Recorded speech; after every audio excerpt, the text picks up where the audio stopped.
तो आप लोग स्वागत है हमारे YouTube चैनल पे गुरुजी टीचर।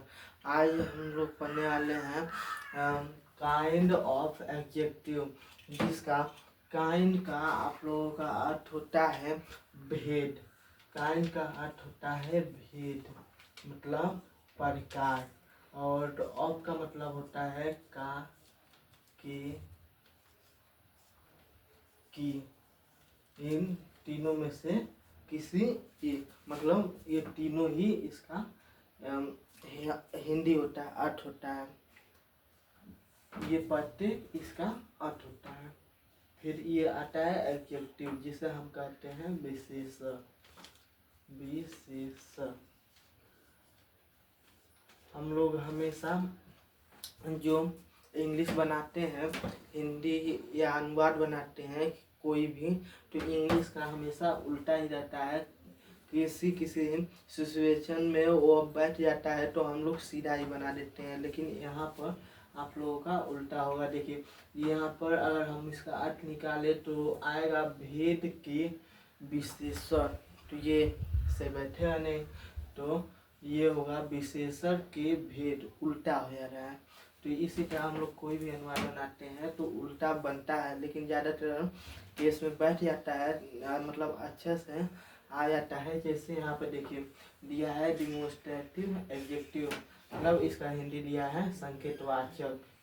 देखिए संकेतवाचक विशेषण दिया है, इसलिए ये यहाँ पर बैठ गया है। देखिए डिमोन्स्ट्रेटिव एडजेक्टिव बोलने में भी अच्छा लग रहा है, और यहाँ पर भी संकेतवाचक विशेषण, ये भी आप लोगों का बहुत अच्छा लग रहा है। तो यहाँ पर हम लोगों का उल्टा नहीं बनता है, लेकिन ज़्यादातर केस में कहीं कहीं बनने लगता है। फिर हम इसके प्रकार देखेंगे, जो है पहला एडजेक्टिव ऑफ क्वालिटी, गुणवाचक विशेषण। दूसरा है एडजेक्टिव ऑफ नंबर, संख्यावाचक विशेषण।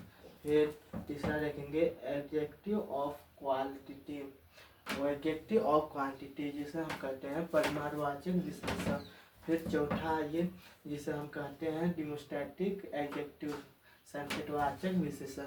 आप लोग अगर ध्यान से देखें तो यहाँ पर हम दो कामा लगाए हैं।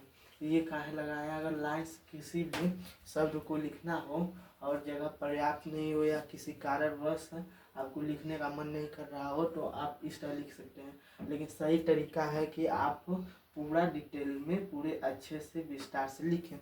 तो आप लोग इस कामा की जगह विशेषण लिख लीजिएगा। फिर आता है डिस्ट्रीब्यूटिव एडजेक्टिव, जिसे हम कहते हैं विभागबोधक विशेषण। उसके पास छुआ आता है इंट्रोगेटिव एडजेक्टिव, जिसे हम कहते हैं प्रश्नवाचक विशेषण। और उसके बाद सातवां आता है पोसेसिव एडजेक्टिव, जिसे हम कहते हैं अधिकारवाचक विशेषण। आठवां आता है प्रॉपर एडजेक्टिव। प्रॉपर एडजेक्टिव से हम लोगों का उसमें भी आया था नाउन में, जिसे हम प्रॉपर नाउन कहते हैं, मतलब व्यक्तिवाचक संज्ञा। और इसमें प्रॉपर एडजेक्टिव मतलब व्यक्तिवाचक विशेषण हो जाएगा। इसीलिए प्रॉपर का अर्थ शायद व्यक्ति होता है। अगर आप लोगों को पता होगा तो कमेंट करके जरूर बताएं प्रॉपर का हिंदी में अर्थ क्या होगा, मीन क्या होगा। तो अब हम लोग देखेंगे नौवां, जिसे हम कहते हैं इंडेफिनिट एडजेक्टिव, अनिश्चयवाचक विशेषण। इंडेफिनिट एडजेक्टिव किसी में तो आता है एक और इसका बात, मतलब ये किसी और इस बात में आता है। क्या आप लोग पता है? कमेंट करके जरूर बताएं।